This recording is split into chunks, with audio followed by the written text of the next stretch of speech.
नमस्कार, ANB news देख रहे हैं आप। मैं हूं आपके साथ पल्लवी राजपूत और हमारे खास कार्यक्रम राष्ट्र धर्म में आप सभी का स्वागत है।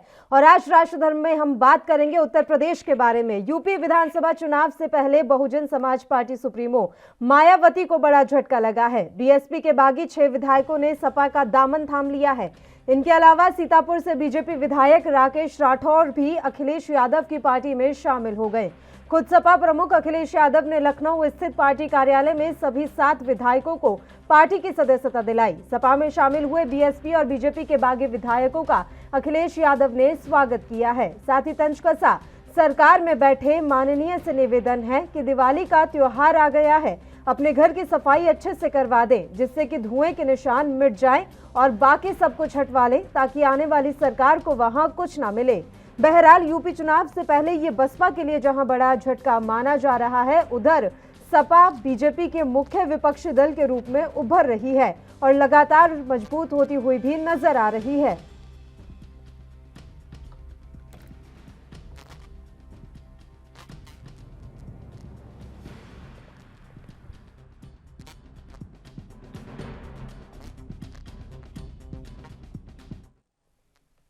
और चलिए अब कुछ ग्राफिक्स हम आपको दिखाएंगे और बताएंगे कि आज कौन कौन से विधायक समाजवादी पार्टी में शामिल हुए हैं।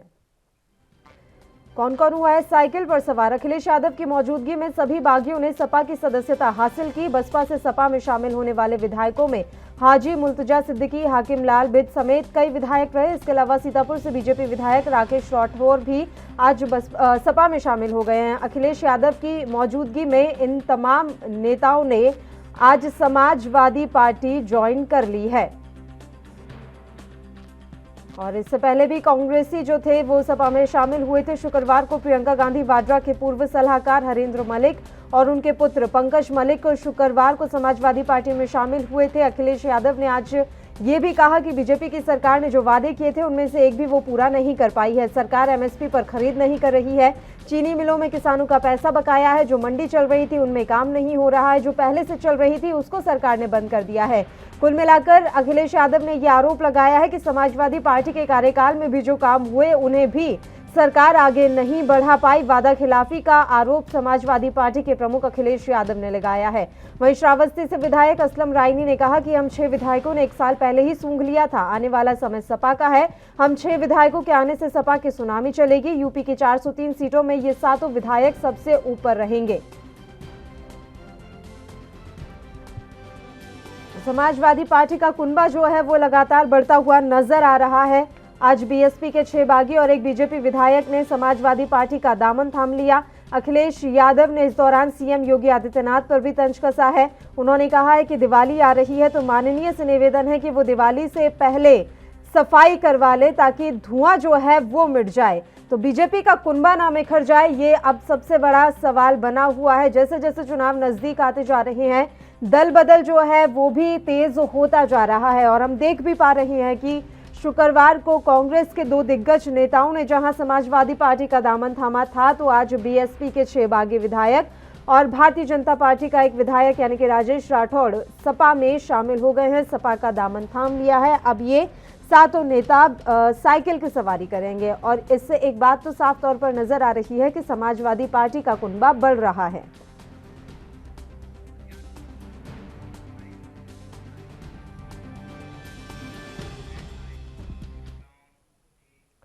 और चलिए अब इस मसले पर हम चर्चा की शुरुआत कर लेते हैं। 3 मेहमान इस समय हमारे साथ लाइव जुड़ गए हैं। मेहमानों से आपका परिचय करवा देते हैं। इस समय मनोज यादव जी हमारे साथ जुड़े हुए हैं समाजवादी पार्टी से। इनके अलावा विपिन शर्मा जी हमारे साथ इस समय बने हुए हैं, राजनीतिक विश्लेषक हैं। और भारतीय जनता पार्टी के प्रवक्ता अश्विनी शाही जी भी इस समय हमारे साथ लाइव जुड़ गए हैं। तीनों ही मेहमानों का स्वागत है एएनबी न्यूज पर। अश्विनी जी, शुरुआत आप ही के साथ कर लेते हैं। आज राजेश राठौर ने भी साइकिल की सवारी शुरू कर दी है। उसके अलावा हम देख रहे थे कि बीएसपी के 6 विधायक भी समाजवादी पार्टी में शामिल हो गए। क्या ऐसा माना जाए कि समाजवादी पार्टी का जो कुनबा है वो लगातार बढ़ता जा रहा है, उनकी पैठ अब मजबूत हो रही है, जो आपके लिए खतरे की घंटी है? पल्लवी जी, ऐसा नहीं है। पल्लवी जी, हमेशा देखा गया है और चुनाव के समय पर बहुत से राजनेताओं के इधर और उधर आने जाने की, विधायकों के इधर उधर जाने जाने की खबरें हमेशा चलती रहती है। इससे किसी का न कुनबा बिखरता है और न किसी का कुनबा बढ़ता है। हाँ, कुछ लोग जो अपने पार्टी से नाराज रहते हैं या अपनी पार्टी में परफॉर्मेंस नहीं दे पाते हैं, इस तरीके के लोग इधर उधर जाया करते हैं, जिनको लगता है कि हमारा टिकट काट दिया जाएगा। राठौर जी बहुत दिन पहले से जो है भारतीय जनता पार्टी के खिलाफ, अपने पार्टी के खिलाफ बोला कर रहे थे, तो वो जहां से जो है उनकी आस्था थी वहां वापस चले गए। तो उसमें ऐसी कोई बात नहीं है कि हमारा जो है, हमारा लक्ष्य जो है हम लोगों का, हम लोगों ने निर्धारित किया हुआ है। हम लोग परफॉर्मेंस पर अपने लोगों को जो है टिकट देंगे।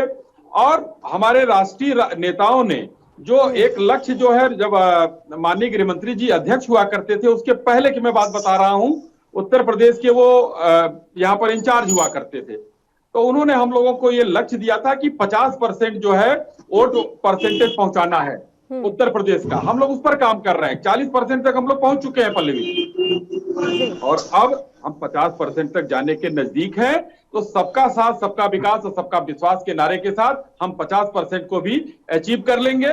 हमारा लक्ष्य वो है प्रथम, उसी में सदस्यता भी हमने चालू किया है। हम अपने सदस्य बढ़ाएंगे, हम अपने बूथों की संख्या पर सदस्य करेंगे, वहां पर अपनी जो हमने काम किया है विकास योजनाओं को पहुंचाएंगे। ये करते हुए हम अपने को आगे बढ़ाकर फिर से जनता का एक आशीर्वाद 300 सीट से ऊपर का प्राप्त करने के लिए तत्पर हैं। ये आने जाने का दौर लगा रहेगा। अभी हमारे दल में भी बहुत लोग आएंगे, बहुत लोग और जाएंगे, कांग्रेस से टूटेंगे, सपा से टूटेंगे, बसपा से टूटेंगे, ये चलता रहेगा। अच्छा, तो अश्विनी शाही जी, अभी आपने नारा दिया और आज अखिलेश यादव भी एक नया नारा दे चुके हैं। वो कह रहे हैं कि मेरा परिवार भाजपा परिवार की जगह अब जल्दी ही सीएम योगी बोलेंगे मेरा परिवार भागता परिवार। देखिए, अब समाजवाद के जो पोषक लोग हैं, गलत नाम यूज करके, वो परिवारवाद वाली पार्टी है, तो उनको भाजपा के लिए आजकल तो देखिए ना, सारे नेता जो है वो लेकर चल रहे हैं, भारतीय जनता पार्टी का संकल्प पत्र पढ़ रहे हैं लोग, और वही राष्ट्रीय अध्यक्ष जो नारा दे रहे हैं। कल तक ये कहते थे कौन सी रोड, कहां चढ़ना है, कहां उतरना है, आजकल कैमरा लेके वहीं दिखाई दे रहे हैं कि हमारी रोड थी। अरे भाई, रोड आपकी नहीं थी। रोड चाहे आपने बनवाई हो चाहे हमने बनवाई हो, उत्तर प्रदेश के जनता की थी, 24 करोड़ जनता की है। हमारी रोड है। अरे आप हमारी रोड लेकर अमर हो जाएंगे? 1 रुपया गेहूं बेच कर ले आए थे सफाई से? नहीं। और ना योगी जी या कल्याण सिंह जी ने कुछ अपने घर से दिया था, ऐसा कुछ नहीं है।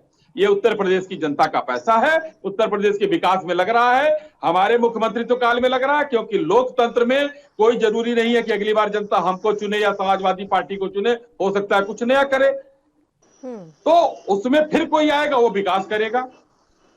तो ये लोग कहते हैं हमारी रोड है। अरे भाई, जब आपने जमीन को वहां दिया नहीं, जब कुछ किया ही नहीं, तो कह रहे हैं कि हमारी। अब आजकल क्यों दिखा रहे हैं? अभी ये मऊ में इन्होंने जनसभा की, पल्लवी कह रहे थे कि हम जो काम छोड़कर गए थे वो भी आप लोग आगे नहीं बढ़ा पाए, यानी कि वो विकास कार्य भी आप नहीं कर पाए, और अपना तो आपके पास बताने के लिए कुछ भी नहीं है। आपका जवाब लूंगे, एक एक रिएक्शन और दोनों मेहमानों से भी ले लेते हैं, फिर मैं लौटती हूँ अश्विनी जी आपके पास। मनोज जी, आपका मैं रुख करना चाहूंगी। अभी 7-8 और अभी शुक्रवार को आपने 2 कांग्रेस के नेता अभी अपनी पार्टी में शामिल करवाए थे, तो ऐसे 10-12 लोगों के शामिल हो जाने से क्या समाजवादी पार्टी को ये लग रहा है कि अब की बार तो हमारी ही सत्ता आएगी, हमारी ही सरकार आएगी?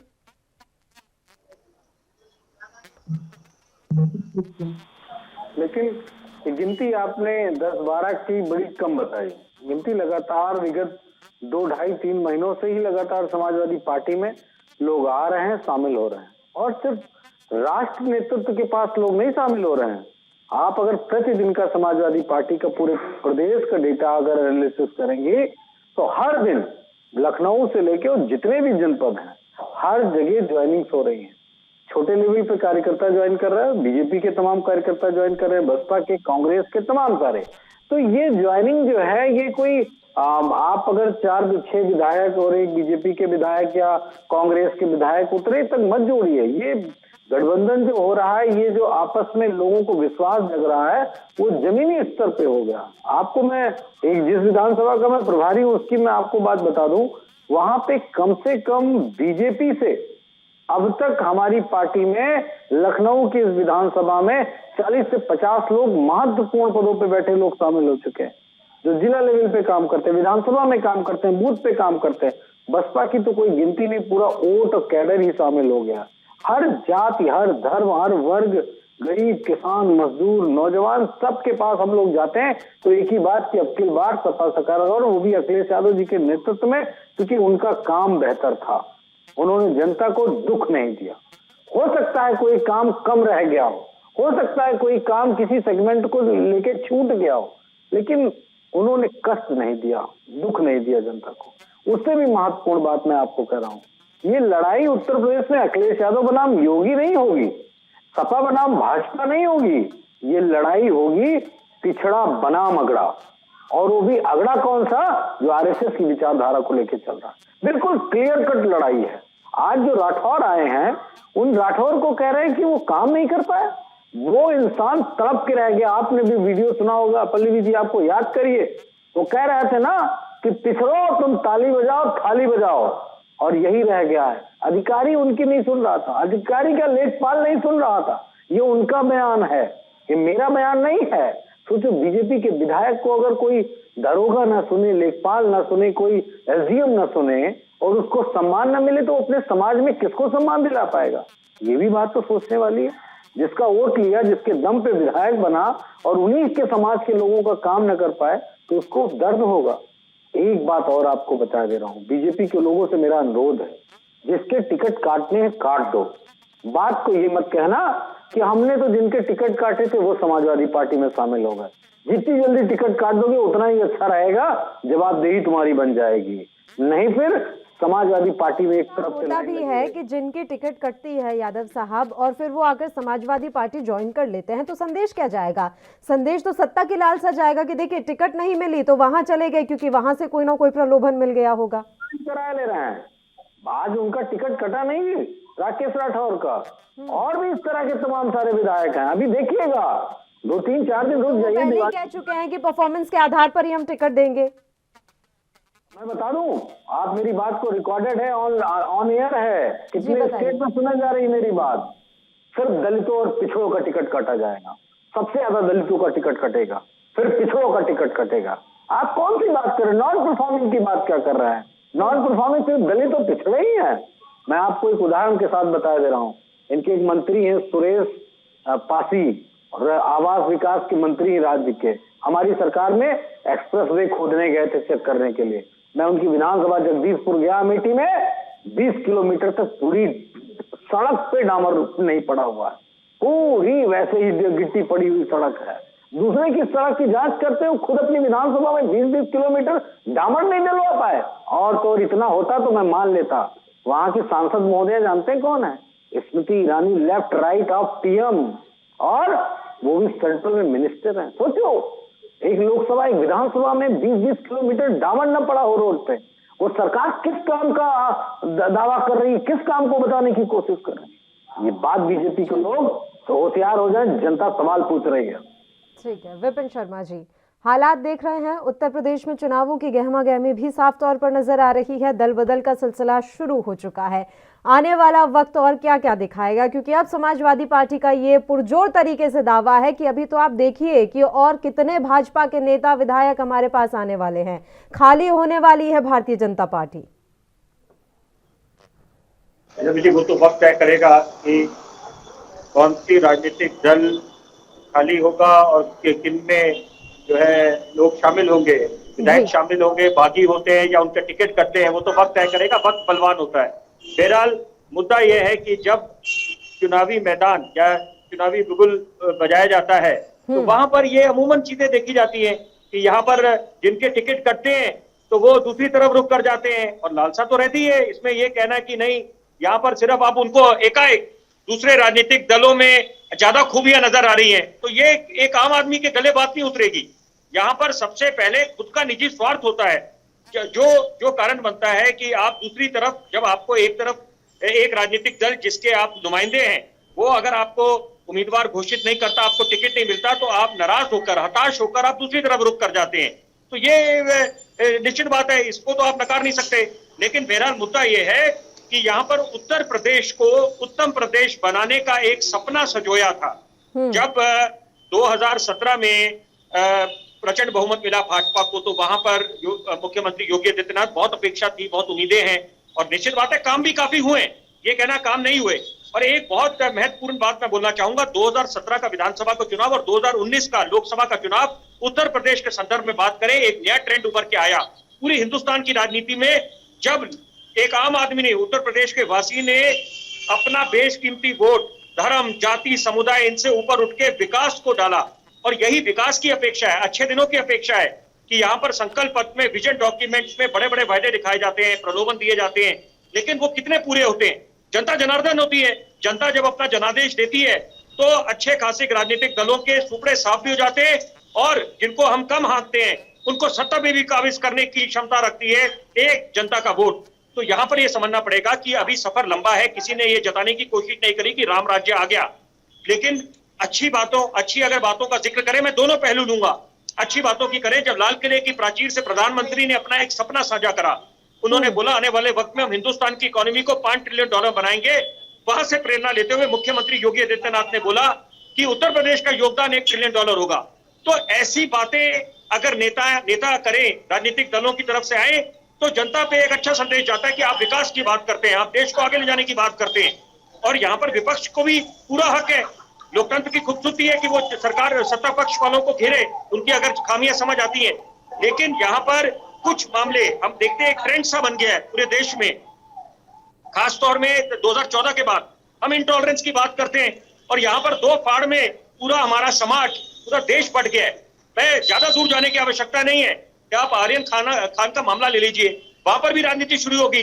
वहां पर धर्म से क्या लेना देना, वहां पर धर्म से क्या लेना देना, जिन लोगों को और पकड़ा गया वो कौन से धर्म से थे। तो यहाँ पर ये सब चीजें, उसमें ये तो है नहीं कि वो भाजपा की तरफ से कराया गया, तो वहां पर ये सब चीजें बड़े दुर्भाग्यपूर्ण है।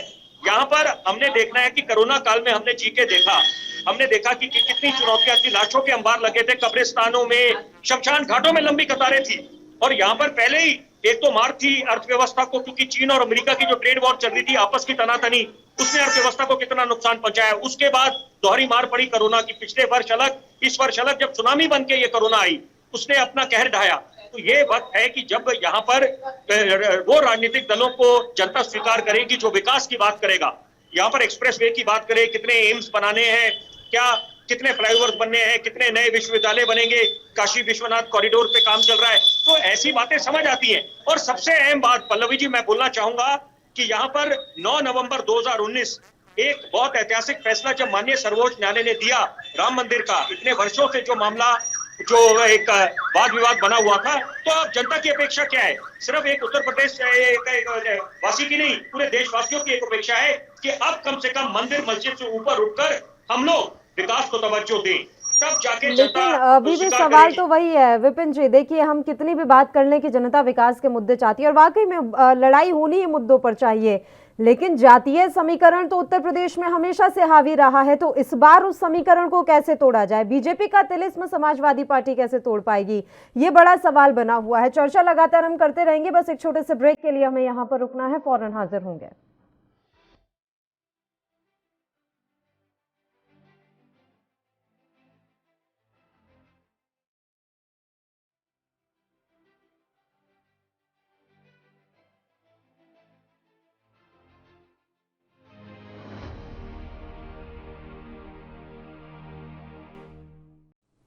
ब्रेक के बाद एक बार फिर से आप सभी का स्वागत है। आज की सबसे बड़ी खबर और उत्तर प्रदेश की राजनीति से भी जुड़ी सबसे अहम खबर यही है कि बसपा के 6 बागी विधायक समाजवादी पार्टी में शामिल हो गए हैं, और तो और भारतीय जनता पार्टी के भी एक विधायक ने समाजवादी पार्टी का दामन थाम लिया है। लगातार समाजवादी पार्टी का कुनबा बढ़ता जा रहा है और भारतीय जनता पार्टी के लिए सबसे बड़ी टक्कर देने के लिए समाजवादी पार्टी इस समय तैयार होती हुई नजर आ रही है। आज जब शामिल करवा रहे थे वो तमाम इन 7 विधायकों को, तो उस समय अखिलेश यादव ने अपने संबोधन में क्या कुछ कहा है वो एक बार आपको सुना देते हैं, उसके बाद चर्चा की शुरुआत करेंगे। मेरा परिवार भाजपा परिवार की जगह वो हो सकता है ये कर दें कि मेरा परिवार भागता परिवार, भागता परिवार।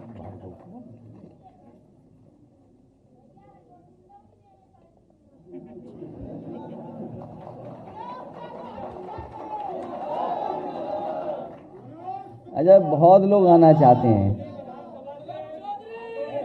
बहुत लोग आना चाहते हैं अपनी अपनी गोल के साथ। वो समय आएगा तो चीजें सामने आ जाएंगी। मुझे लगता यह है कि भारतीय जनता पार्टी ने एक बार लोक कल्याण संकल्प पत्र बनाया 2017 का और उसके बाद उसको कूड़ेदान में फेंक दिया, क्योंकि उसके बाद उन्होंने कभी पन्ना नहीं पलटा। हालांकि ये दावा करते हैं कि पन्ना प्रभारी बहुत बनाते हैं, लेकिन अपना ही लोक कल्याण जो मैनिफेस्टो था वो भूल गए। और इस मैनिफेस्टो में सबसे पहली बात किसानों के लिए जो कही गई वो मैं उसी से पढ़ देता हूं।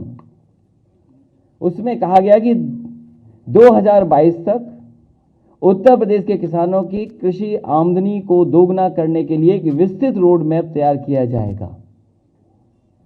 और मंचों से यह भरोसा दिलाया गया किसानों को कि आने वाले समय में उनकी आमदनी दोगुनी हो जाएगी। आज किसान उत्तर प्रदेश का जानना चाहता है कि आखिरकार आय कब दोगुनी होगी। आखिरकार उन्होंने कौन सा बड़ा काम किया? एक काम किया, केवल 100 का 112 कर दिया। और जिस तरीके से पुलिस को सुविधाएं दी जिससे वो बेहतर काम कर सकें, उनको इंफ्रास्ट्रक्चर अगर कहीं दिया है, डीजीपी ऑफिस, अगर इससे बढ़िया हेडक्वार्टर कहीं हो तो बता दो। लेकिन हेडक्वार्टर से अन्याय होने लगे, मुख्यमंत्री आवास से अन्याय होने लगे, तो लोकतंत्र में जनता के पास ताकत है। किसी को न्याय नहीं मिल रहा। कहां न्याय मिल रहा है किसी को?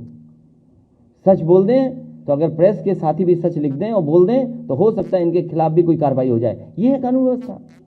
और फिर कानून व्यवस्था ऐसी है कि उनके सांसद विधायक खुद कूटे जा रहे हैं। और फिर किसने नहीं देखी तस्वीरें वो कि गाड़ी से किसानों को कुचल दिया गया हो? वो वीडियो किसने नहीं देखा जिसमें गृह राज्य मंत्री ने यह कहा हो कि पहचान लो मैं कौन हूं, मैं सांसद विधायक मंत्री नहीं हूं, मैं इसके अलावा भी हूं। सोचो उसका स्वागत हो रहा हूं मंच पर, जहां मुख्यमंत्री हो, देश के गृह मंत्री हो। क्या किसानों को न्याय मिलेगा? कौन उम्मीद कर सकता है न्याय मिलेगा? जिस सरकार ने विकास न किया हो, झूठे और प्रचार पर कितना बजट खर्च हो जाए।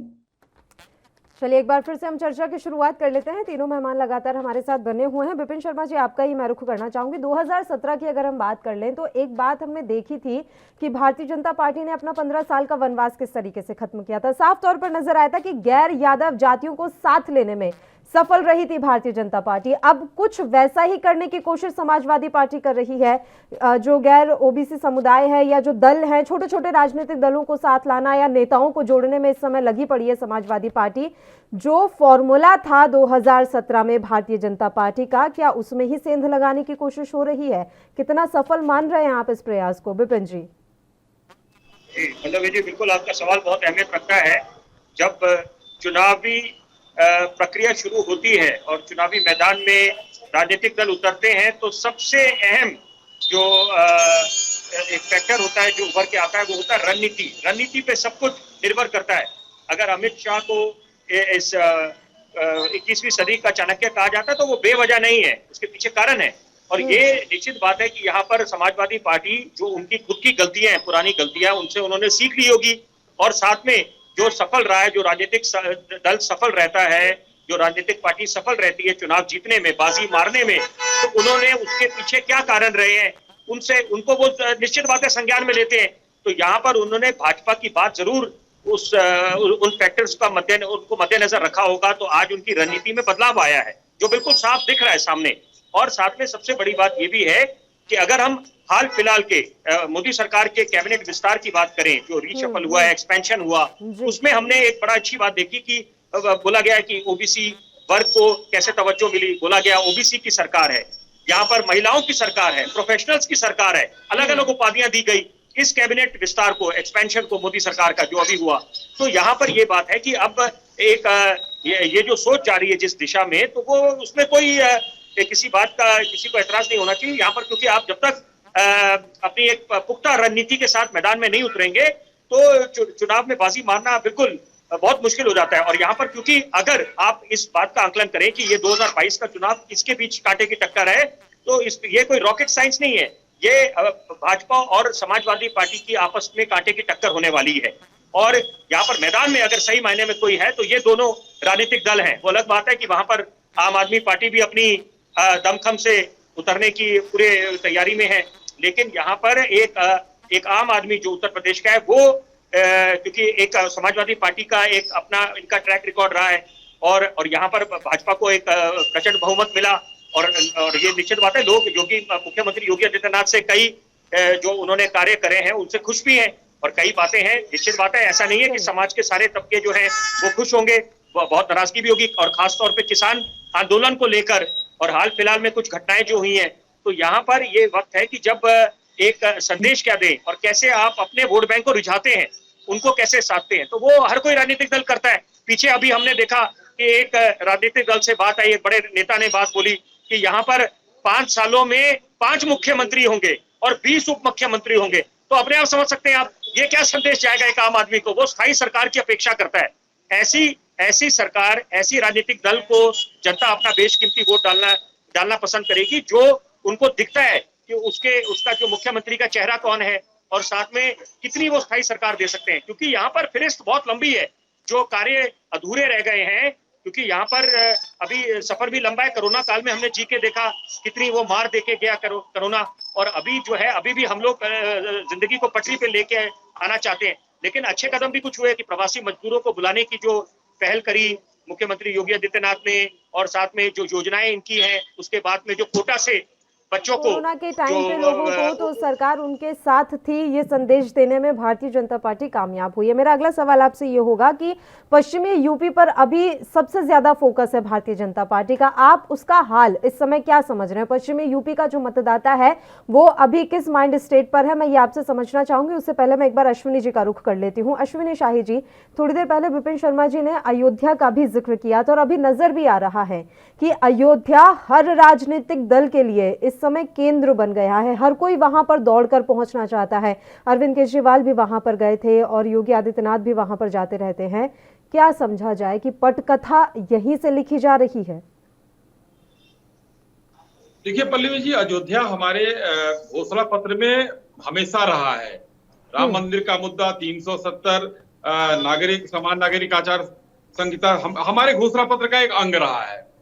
और आज भव्य राम मंदिर का निर्माण हो रहा है। हमने घोषणा पत्र में, हर घोषणा पत्र में उसको प्राथमिकता दिया था। और उस समय कार सेवकों पर गोली चलवाने लोग भी आज जो है कहते हैं राम हमारे हैं, हम जा रहे हैं। अच्छा है भाई, बढ़िया सनातनी है वो भी तो है, तो उस समय गोली नहीं चलवानी चाहिए थी। आज राम को का अस्तित्व जिन्होंने नकारा वो भी जा रहे हैं, आरती कर रहे हैं, राम हमारे हैं। जो लोग जनेऊ ऊपर पहनते थे अपने शर्ट के, वो भी जा रहे हैं, ये राम हमारे हैं। टोपी पहनने वाले लोग भी जो है कहीं बाजार में रहते वो भी जा रहे हैं, तो अच्छी बात है, सनातनी है, जाना चाहिए। उत्तर प्रदेश को एक उत्तम प्रदेश बनाने की दिशा में माननीय कर्मयोगी आदित्यनाथ जी का बहुत बड़ा योगदान। उन्होंने जो भी काम किया, देखिए उत्तर प्रदेश को एक धार्मिक पर्यटन प्रदेश की तरह उन्होंने विकसित किया है। चाहे चित्रकूट हो या अयोध्या हो, मथुरा हो, काशी हो, सब जगह पर इतना बेहतर प्रोग्राम चलाया है। काशी में जाकर देखिए इस समय जो विश्वनाथ मंदिर के चारों तरफ क्या भव्यता है वहां। सबसे अच्छी बात किया इन्होंने, एयरपोर्ट इनके जो है आज हमारे 17 एयरपोर्ट काम कर रहे हैं, क्योंकि कहीं भी कनेक्टिविटी हर जगह दिया है हमने। हम समाजवादी पार्टी ने कहा हमने काम किया है, किया होगा, अच्छी बात है, मैं स्वागत करता हूं उनके कामों का। मगर ये लोग, बजट कितना रहता था पल्लवी जी? 2 लाख करोड़ का बजट था इनका और हमने 5.5 लाख करोड़ का बजट दिया। अपने आप समझ में आ जाता है कि ये क्या करना चाहते थे, हम क्या कर रहे हैं। दूसरी चीज मैं आपको गिनाना चाहता हूं कि आज हम ईज ऑफ डूइंग बिजनेस में दूसरे स्थान पर हैं। बाहर के लोग यहां आकर इन्वेस्ट करते हैं। 25,000 करोड़ का इन्होंने इन्वेस्टमेंट दिया, 2 लाख करोड़ के लगभग हमने इन्वेस्टमेंट दिया। जो यहाँ पर जो है चीजें लग रही हैं, उनके कंपनियों की लिस्ट है हमारे पास। हाँ, इन सब चीजों में टाइम लगता है, थोड़ा सा समय लगता है। हमने पूरे भारत में 2 नोड बनाए गए, जो एक तमिलनाडु में बनाया जा रहा है डिफेंस कॉरिडोर और एक उत्तर प्रदेश में बुंदेलखंड में। वहां पर हम जो है मिसाइल से लेकर बहुत बड़ी बड़ी चीजों की फैक्ट्रियां लगवा रहे हैं। और ये तमिलनाडु में सब भी हम भारत कर सरकार रहे लगवा रही हैं। है।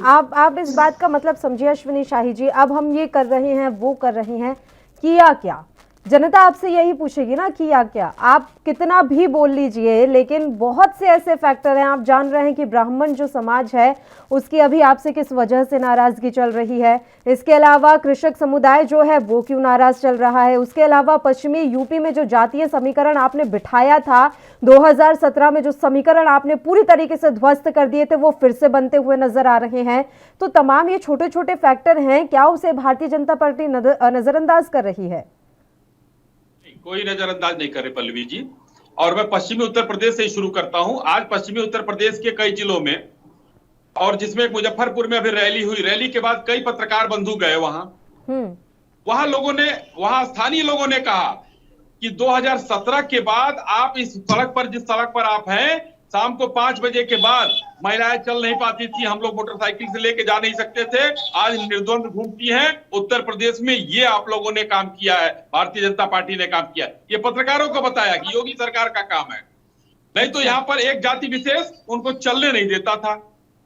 दूसरी बात में, आज वो समुदाय हमारे साथ है, वो हमारा, जिसके ऊपर आप इंगित कर रही है, जाट समुदाय हमारे साथ है, हमारे साथ कहीं नहीं बिखरा है। हमारे विकास पर नजर सबकी है। हमने क्या किया, 300 से ऊपर सीट पाए, तो हमारा एक समुदाय का तो वोट मिला नहीं पल्लवी जी, सबका मिलाकर मिला। तो जब सबका मिलाकर मिला तो हम सबको जो है, सबको अपनी चीजें बताने, उनको अपने साथ लाने, सबका सम्मान करने के लिए हम सब जगह जा रहे हैं, सब जगह सम्मेलन भी कर रहे हैं, सबसे वार्ता कर रहे हैं। तो हमसे नाराजगी कहीं नहीं है। हाँ, नाराजगी बताने वाले विरोधी दल नाराजगी बता रहे हैं, लेकिन हमारे जो काम है वो जनता देख रही, हम कर रहे हैं। उन्होंने देखा है कि उत्तर प्रदेश में किस तरीके से उपेक्षित, अयोध्या में 7 लाख और 9 लाख दिए का जलाना हुआ, किस तरीके से वहां आज देखिए, अयोध्या में उसके पहले क्यों नहीं कोई जाता था। आज हर आदमी राम जन्मभूमि दिया जलाएंगे और जो है आरती करेंगे। कहां थे ये लोग? मुलायम सिंह यादव जी ने तो गोली चलवाई, मैंने पहले भी कहा। अब ये लोग दौड़ने लगे हैं। तो हिंदुस्तान में, भारत के जनता में बहुत समझदारी है, और आज वो समझदारी उत्तर प्रदेश में जनता 2022 के चुनाव में फिर से दिखाएगी, और हमारे साथ ये लोग 300 सीटों को पार कराने में मदद करेंगे। चलिए मनोज यादव जी, जो मैं पूछ रही थी मैं फिर से वही दोहराऊंगी कि बीजेपी के वोट बैंक में सेंधमारी का प्रयास कर रही है समाजवादी पार्टी। गैर ओबीसी, गैर यादव समुदाय को वोट बैंक को साथ लाने की कोशिश कर रहे हैं आप।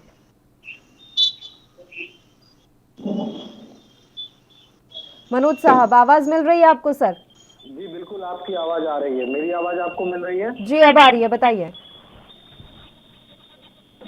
किसी एक धर्म का वोट पा जाने से सत्ता कभी किसी को नहीं मिली, कभी किसी को नहीं मिली। मैं बार बार रिपीट करके कह रहा हूँ, जब एक मुफ्त वोट मिलता है, हर वर्ग का, हर जाति का, हर पंथ का, सबका वोट जब मिलता है किसी राजनीतिक दल को, तब उसको बहुमत मिलता है। हो सकता है उसको कुछ सीटें मिल जाए, वो बड़ा दल के रूप में बन जाए, लेकिन बहुमत मिलना इतना आसान नहीं होता है किसी भी राजनीतिक दल के लिए, जब तक कि सबका समर्थन ना हो। तो मेरा जो बीजेपी के लोगों से ये कहना है, शायद उन्होंने गलत टिप्पणी की, अभी एक पार्टी को रिप्रेजेंट करते हैं और उन्होंने कहा कि नेताजी ने बड़ा गलत किया।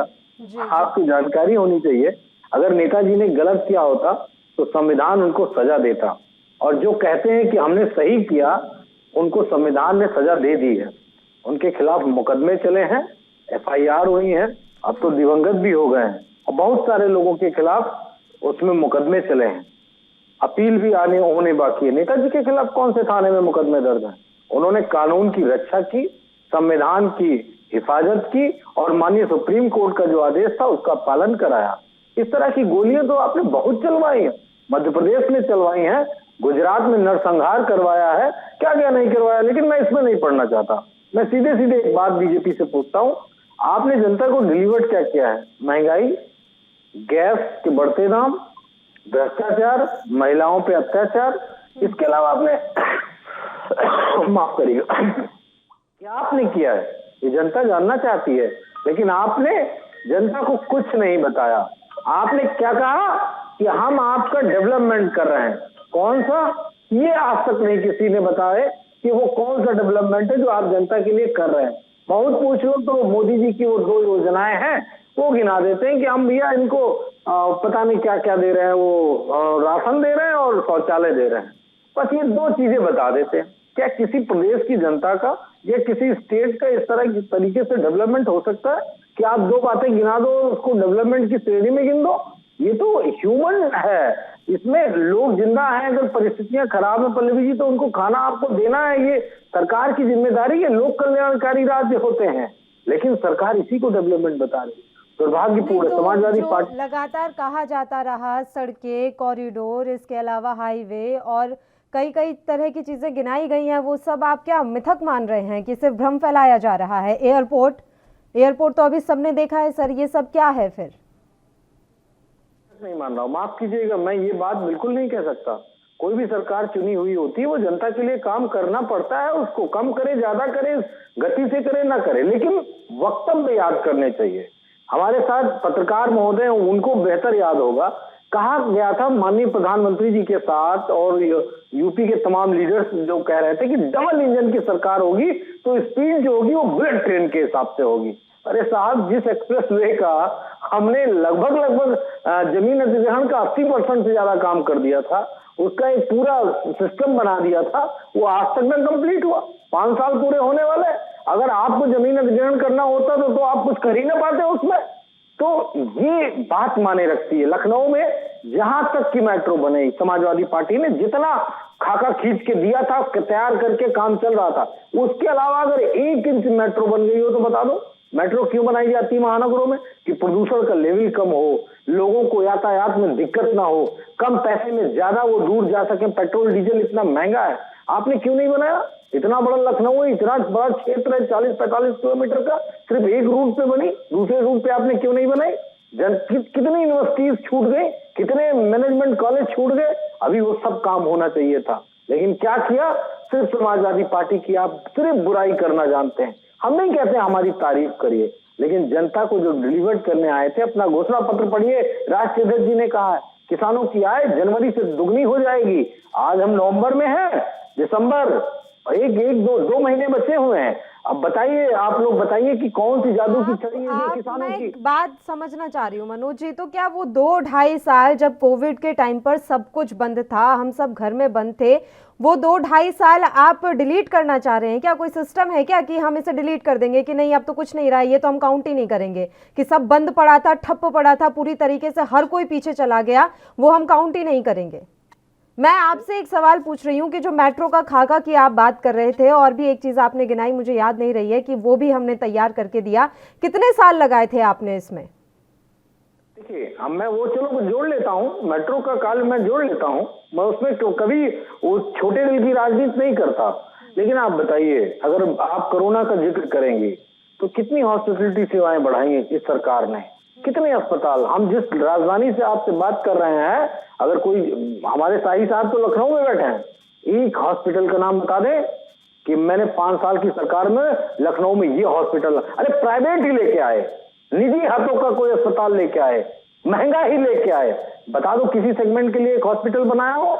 जो समाजवादी सरकार और पूर्व की सरकारों के हॉस्पिटल थे सिर्फ वही है, और उसमें किसी तरीके का कोई काम नहीं हुआ। एक काम हुआ, वो सिविल अस्पताल लखनऊ का था, उसमें इनके नेता की मूर्ति छोटी थी, उसमें 2.5 करोड़ रुपए खर्च करके उनकी मूर्ति को बड़ा कर दिया गया। सिर्फ ये काम हुआ। मैं उसकी भी बुराई नहीं करता, ठीक है, आपके नेता है, मूर्ति बड़ी लगा दो, लेकिन मरीजों के लिए कमरे नहीं बनाए, मरीजों के लिए जो दिक्कतें वो नहीं की, दवाइयां जो फ्री मिलती थी, डॉक्टर बाहर से दवाई फ्री लिख देता था, सब खत्म कर दिया। पता नहीं कौन सी औषधि लेके आए थे, वो औषधि पता नहीं किन केंद्रों पर मिलती है गरीबों को, ये भी नहीं पता है। कौन आदमी किस तरीके से मरा है उत्तर प्रदेश में, उन मौतों को कोई भूल सकता है क्या? मैं ये नहीं कहता कि सरकार ने कोई काम नहीं किया होगा, लेकिन जो किया वो डबल इंजन की सरकार का काम नहीं था। वो नहीं उसको प्रूव करता है कि ये डबल इंजन की सरकार के द्वारा किया गया काम है। आपने सिर्फ लूटा है प्रदेश को, और भ्रष्टाचार इस लेवल पे हुआ है, कल्पना नहीं कर सकती आप। ब्यूरोक्रेसी बताती है कि आप लोग बहुत पीछे हो। बीजेपी ने जो कर दिया भ्रष्टाचार, वो शायद हिंदुस्तान के इतिहास में किसी सरकार ने कभी सोचा मात्र नहीं होगा कि भ्रष्टाचार का पैमाना इस लेवल पे भी हो सकता है।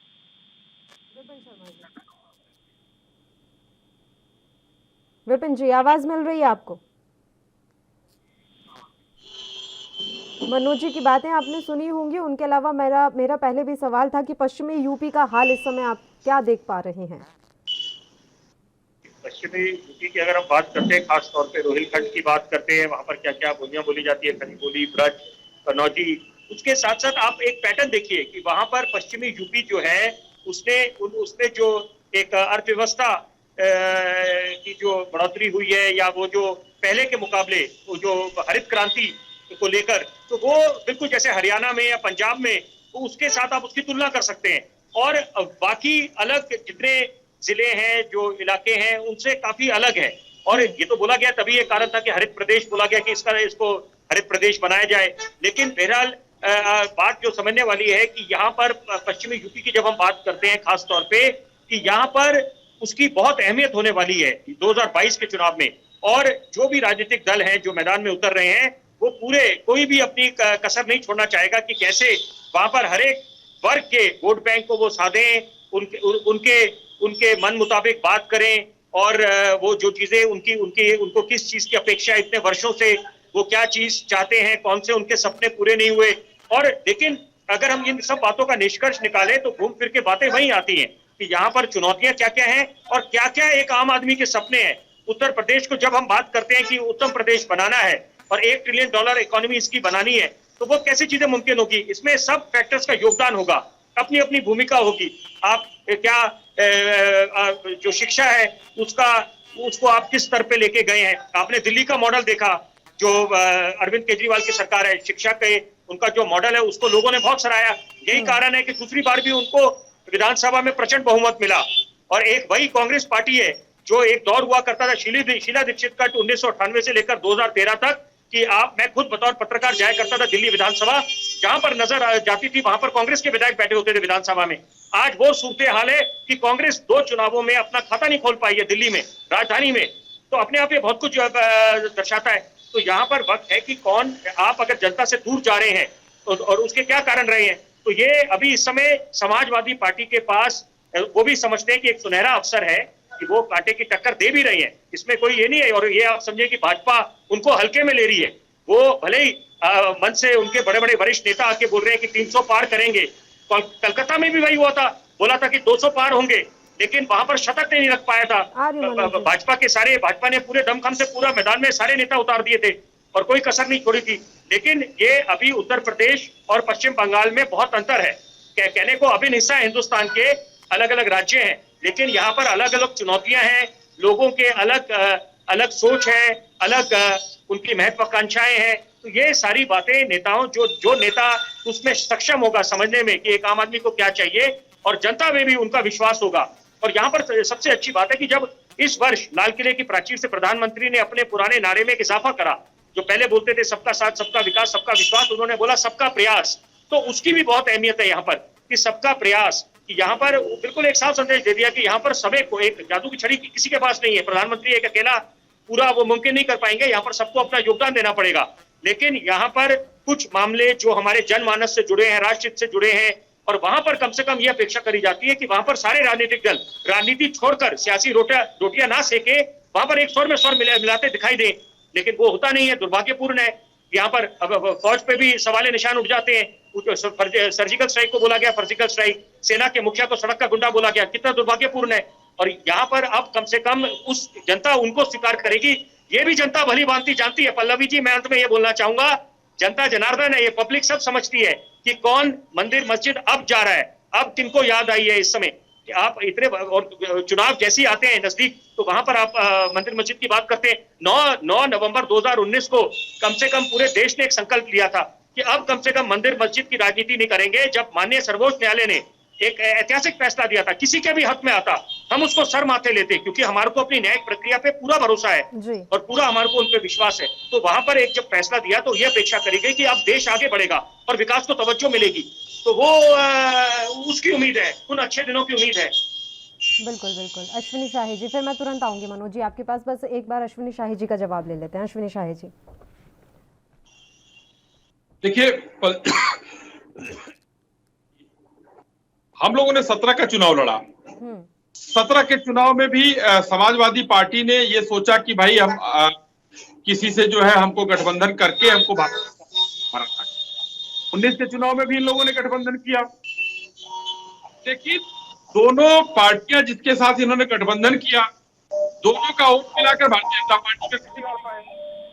अब आज का जो मुद्दा था, मैं उस मुद्दे पर आपको वापस आता हूँ कि ये लोग जो ज्वाइन कर रहे हैं, इनके आने से कुछ नहीं होने है सपा का, क्योंकि एक आएगा, सपा के 4 प्रत्याशी होंगे, अगर उसके क्षेत्र में तो 4 नाराज होंगे, ये चक्र चलता रहेगा।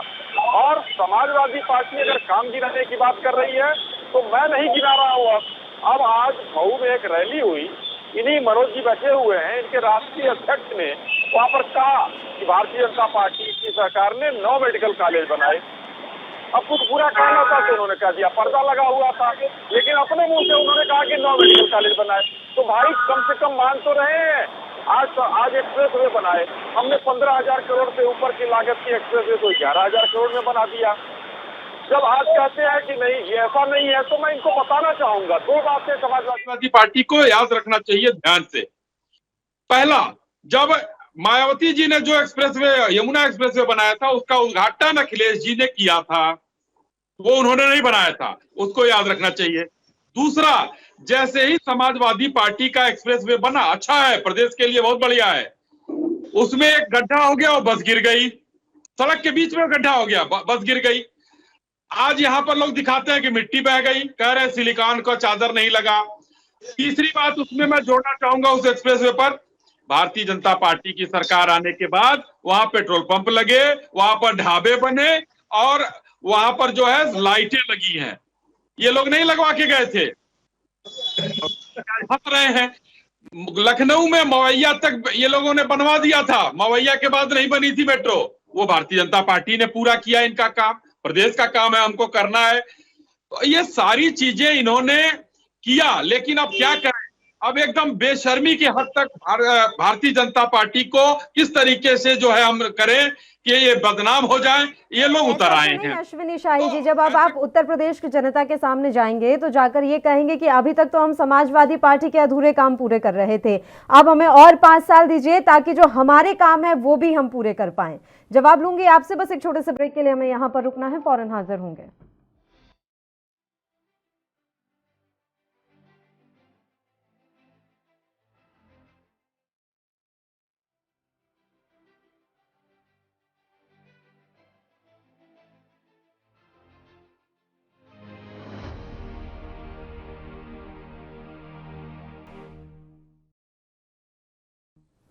ब्रेक के बाद एक बार फिर से आप सभी का स्वागत है। तीनों मेहमान लगातार हमारे साथ जुड़े हुए हैं। एक बार फिर से चर्चा की शुरुआत कर लेते हैं। बताएं अश्विनी शाही जी।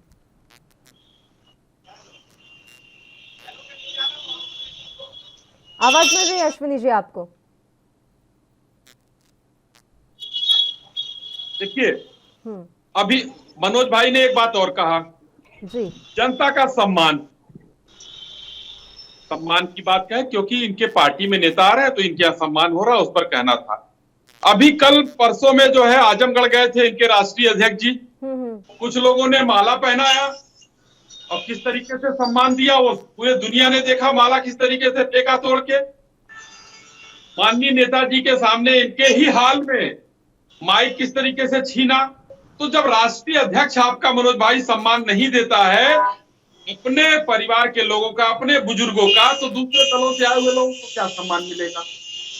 आप लोगों के किए हुए जो बकाया लगाकर आप लोग गए थे गन्ना मूल्य का भुगतान, वो हम लोगों ने करने के बाद 1 लाख करोड़ से ऊपर का भुगतान किया, वो भी कहते हैं आपको कि आप लोगों ने गन्ना भुगतान नहीं दिया। जी, अभी भी पूरा नहीं हुआ है गन्ना का भुगतान, अभी पूरी तरीके से नहीं हुआ है। मैं मान रहा हूँ, नहीं देखिए पल्लवी जी, मैंने क्या कहा, मैंने ये नहीं कहा पूरा हो गया है। हाँ, मैं ये कह रहा हूं कि इन लोगों का बकाया पूरा करने के बाद 1 लाख करोड़ से ऊपर का भुगतान दिया और पिछले 4 महीने में 27,000 करोड़ रुपए दिए हम लोगों ने। अभी भी बकाया है। 5 चीनी मिलों को जिसने भुगतान नहीं दिया था उनको हम लोगों ने ब्लैकलिस्ट करने का भी काम किया है। ये सरकार समाजवादी सरकार नहीं है, ये योगी सरकार है। यहां पर 2 मिनट में एक्शन होता है। आप देखिए प्रदेश में जो भी हम लोगों ने किया, एक ठोस परिणति है और इसको अगर खुले हृदय से माना जाए तो आने वाले दिनों में जो भारतीय जनता पार्टी काम कर रही है प्रदेश के लिए और देश के लिए, इसका एक इतना शानदार 2-4 सालों के बाद जो समय लगता है चीजों में, वो देश के हित के लिए मील का पत्थर साबित होगा पल्लवी जी, और वो जनता को दिखेगा कि नहीं भारतीय जनता पार्टी की ये योजनाएं बेहतर थी। मनोज यादव जी। जी पल्लवी जी, मैंने सर हिला के हामी भरी बीजेपी की उस बात को कि योगी सरकार है तुरंत एक्शन करती है। एक्शन जबरदस्त है। कभी कूटे जाते हैं, कभी विधायक कूटे जाते हैं, कभी मिनिस्टर कूटे जाते हैं, कभी मंत्री का बेटा किसानों पे एक्शन में आ जाता है, थार चढ़ा देता है, मौतें हो जाती हैं। कभी इनका एक्शन में विधायक आ जाता है तो बालिका के साथ कैसे रेप करके उसके परिवार को तबाह कर देता है। फिर एक्शन में अगर इनके लोग आते हैं तो वो बड़ा एक्शन है उनका, नाम नहीं लेना चाहूंगा, पूर्व वो भी गृह राज्य मंत्री रहे हैं, किस तरीके के वीडियोज आए थे उनके स्कूल की छात्राओं के साथ, उनके खुद के स्कूल की, वो बात किसी से छिपी नहीं है। बहुत एक्शन में है ये ऑलवेज एक्शन में रहने वाली सरकार है। लेकिन मैं एक बात कहना चाहता हूँ, कल अमित शाह जी ने उत्तर प्रदेश में एक बड़ी घोषणा की कि योगी जी को आपको जिताना है, उनकी सरकार को पुनः बनाना है। तो ये बात स्पष्ट हो गई कि अब योगी आदित्यनाथ उत्तर प्रदेश के मुख्यमंत्री का चेहरा है। असली लड़ाई यहीं से शुरू होगी अब, जिसको हम टर्निंग पॉइंट क्रिकेट की लैंग्वेज में कहते हैं, शर्मा जी बेहतर समझते होंगे। वो टर्निंग पॉइंट यही है उत्तर प्रदेश के चुनाव का, जो आपने योगी आदित्यनाथ को मुख्यमंत्री का चेहरा बना दिया। पिछली बार आपने सारे बैकवर्ड को अगेंस्ट यादव खड़ा किया था ना, और ये कहा था कि हम किसी बैकवर्ड को सीएम बनाने जा रहे हैं, उसमें केशव प्रसाद मौर्य एक बड़ा चेहरा बना के आपने उभारा।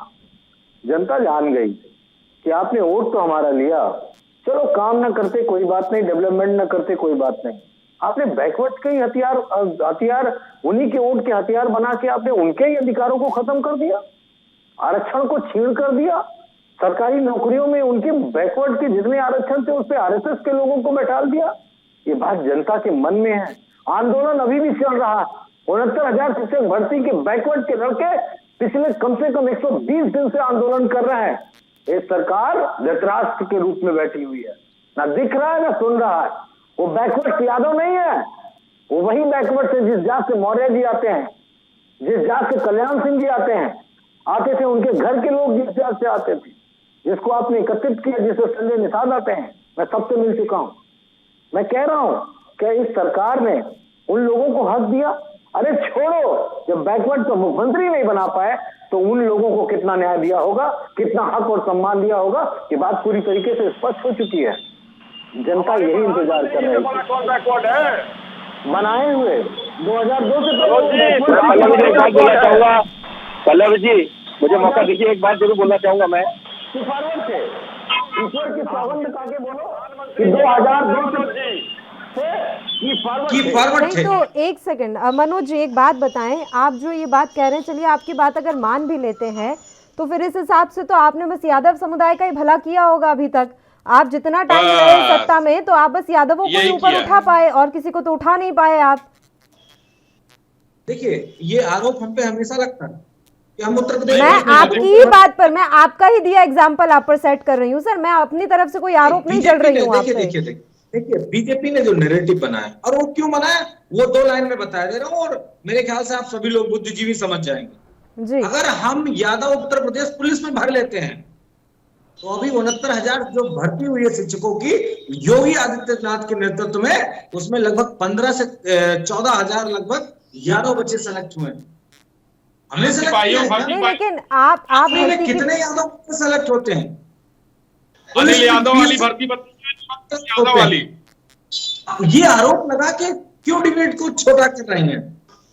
छिटक नहीं रहे सर, आपने एग्जाम्पल दिया, उसी एग्जाम्पल पर मैंने बस आपसे सवाल किया। बड़ा अजीब लगता है ना सर, सैफई इतना ज्यादा विकसित है और सैफई से लगा इटावा, उसकी हालत आप देख लीजिए। क्यों ऐसा क्यों हुआ आपके कार्यकाल में? बिल्कुल लगे हुए सटे हुए जगह हैं, लेकिन दोनों की स्थिति एकदम, बस आप देख लीजिए हालत। मैं आप क्या बोलूं अपने मुंह से। मैं खुद बताना चाहूंगा, जहां सफाई है क्या वो बुंदेलखंड का हिस्सा नहीं टच करता है क्या? जहाँ चलिए। डेवलपमेंट को लेके कितने ठीक है, दशक ठीक है, राजनीति हुई, समय की अगर कमी है, वहां कमाल कोई मिल रही है स्टडी सर मुझे। एक बार मैं एक रिएक्शन विपिन जी का ले लेती हूँ। बताइए विपिन जी, क्योंकि समय की बहुत कमी है, बताइए। चाहिए समाज पल्लवी जी देखिए, जी, जी, कहना जी। बहुत आसान है। यहाँ पर मैं एक बात अंत में बोलना चाहूंगा, कहना बहुत आसान है, सबको अपने गिरेबान में झांकने की आवश्यकता है। कुछ वर्ष पहले एक नारा हुआ करता था, यूपी में दम है क्योंकि यहाँ जुर्म कम है। तो वहां पर ये बात सब पे लागू होती है कि जो आज ये दुहाई देते हैं या बोलते हैं कि यहाँ पर आज जो जुर्म की क्या स्थिति है, तो सबको गिरेबान में झांकने की आवश्यकता है। निश्चित बात है, यहाँ पर जो महिलाओं के प्रति अपराध है वो बहुत चिंता का विषय है। तो यहाँ पर कोई भी उसको बरी नहीं कर सकते। यहाँ पर अभी सफर काफी लंबा है। और साथ में सबसे बड़ी बात यह है कि जो अर्थव्यवस्था को पटरी पे लेके आना है, रोजगार देने की जो बात है, हम लोग आत्मनिर्भर की बात करते हैं कि हिंदुस्तान को आत्मनिर्भर बनाना है, उत्तर प्रदेश को उत्तम प्रदेश बनाना है।